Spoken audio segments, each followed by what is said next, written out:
Чому Гоголя називають російським письменником? Це справді про літературу чи про те, як імперія привласнює людей і сенс?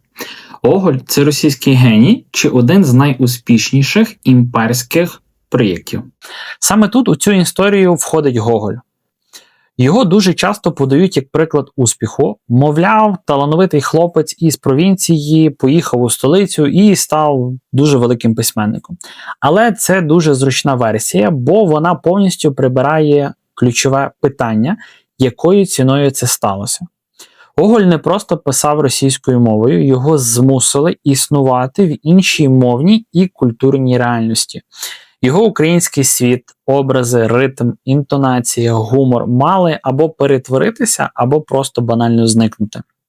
Бо імперська культура не терпить двозначності, вона не дозволяє бути одночасно своїм і не своїм, тобто і українцем, і росіянином. Тобто ти мусиш для імперії ставати тільки їхнім, русським, тим проклятим. Щоб тебе читали, ти маєш писати правильно. Щоб тебе визнавали, ти маєш мислити як треба. Щоб тебе прийняли, ти маєш відмовитися від частини себе. Тобто ти маєш відмовитися від своєї української ідентичності. Гоголь це зробив, не зрадив, це важливо, а підлаштувався. І саме це є найнебезпечнішим механізмом імперії.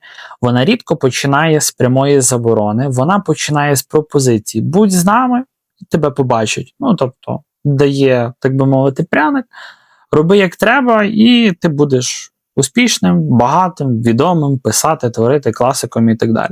Це, до речі, стосувалось не тільки Гоголя, це стосувало всього майже 20-19 століття і, власне, всіх митців. Ми далі на цьому каналі будемо в всіх наступних етерах це розбирати. Дуже багато наших українських митців на це не погодилися, і тоталітарна вся машина Радянського Союзу їх знищувала. Дуже багато українських митців 20-го століття, за ними просто вночі приїхало НКВД, забрало, розстріляло, повісило, і, на жаль, за це все ми далі будемо, про ці трагічні моменти, будемо спілкуватися.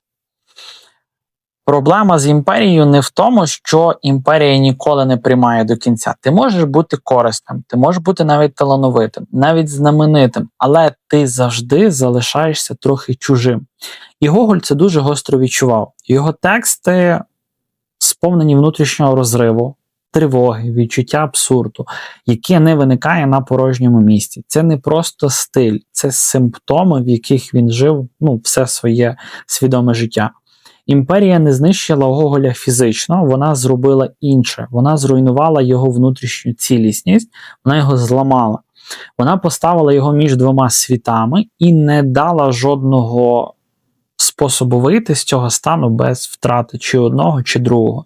Повернутися назад він уже просто не міг. Він не міг переїхати на Україну, так би мовити, перегорнути сторінку свого життя і почати просто з нуля. Він же цього фізично не міг зробити. Стати повністю своїм він також не міг повністю відмовитися від українського, і всі його праці, вони такі показують, наскільки в людини, в нього як митця була велика туга за українським селом, хутори близь Диканьки, тобто всі його перший том «Мертвих душ», другий, який спалив і так далі, тобто це все показує його життєву долю, наскільки він був постійно під пресингом імперії, і як ця імперія постійно пробувала з нього цю українську ідентичність, власне, видавити.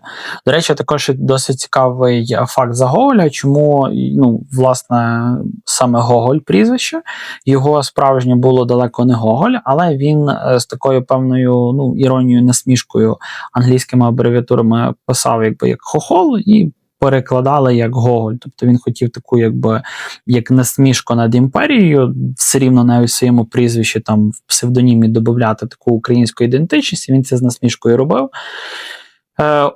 І навіть таким чином показував свою внутрішню боротьбу, власне, з цим всім імперіалізмом.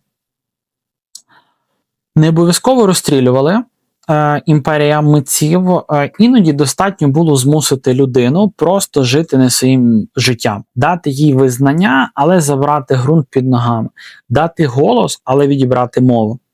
Гоголь в цій історії важливий не як письменник, а як попередження.